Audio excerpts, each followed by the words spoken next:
High বন্ধুরা, কেমন আছো সবাই? আশা করি সবাই ভালো আছো। তো আজকে আমি চিকেন কষা করব। তার জন্য আমি চিকেন কেটে ধুয়ে রেডি করে নিয়েছি। আর লাগবে আমাদের গোটা জিরে, তেজপাতা ফোড়নের জন্য। আর এখানে আছে টমেটো, পেঁয়াজ বাটা। আর এখানে কিছু গুঁড়ো মশলা আছে, সেগুলো হলো ধনে গুঁড়ো, হলুদের গুঁড়ো, নুন, লঙ্কা গুঁড়ো, আর এটা কাশ্মীরি লাল লঙ্কার গুঁড়ো। তো এবার আমরা রান্না শুরু করব। চিকেনটাকে আমি প্রথমে নুন হলুদ দিয়ে মাখিয়ে নেব।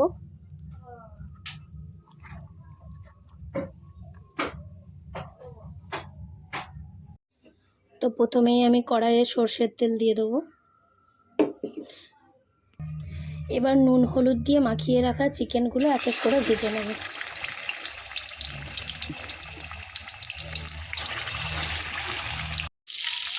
চিকেনগুলো ভাজা হয়ে গেছে, আমি সব এক এক করে তুলে নেব। তো দেখো চিকেনগুলো ভাজা হয়ে গেছে, আমি সব তুলে নিয়েছি। তো প্রথমেই ফোড়নে আমি এই যে জিরে আর তেজপাতাটা দিয়ে দেবো। তারপরে যে বাটাটা রেখেছিলাম আমরা পেঁয়াজ আর টমেটো বাটা, সেটা দিয়ে দেবো। তো টমেটো পেঁয়াজ দিয়ে আমি একটু ভালো করে কষিয়ে নেব। আরেকটা কথা তোমাদেরকে বলতে ভুলে গেছিলাম, আদা রসুন বাটা, ওটা দেখাতে ভুলে গেছিলাম। তো আদা রসুন বাটা ছাড়া তো মাংস রান্না একদম হবেই না, ওটা ছাড়া স্বাদই আসবে না। তো এবারে আমি দিয়ে দেবো আদা রসুন বাটা। এই দেখো, আদা রসুন বাটা দিয়ে খানিকক্ষণ আমি মশলাটাকে কষবো। কিছু গুঁড়ো মশলাগুলো যে রেখেছিলাম সেগুলোও আমি দিয়ে দিলাম।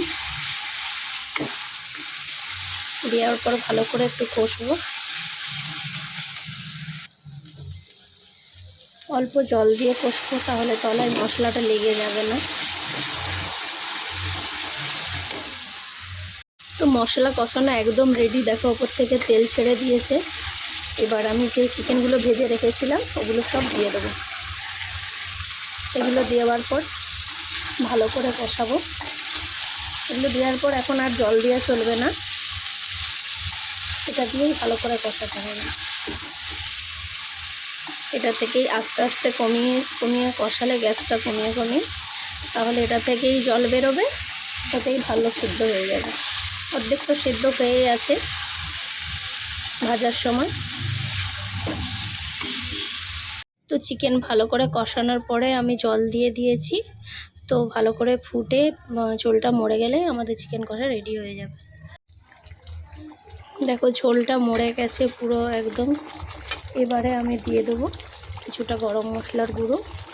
গরম মশলার গুঁড়ো দিয়ে আরও একটু কষিয়ে নেব। এবারে আমাদের চিকেন কষা রেডি।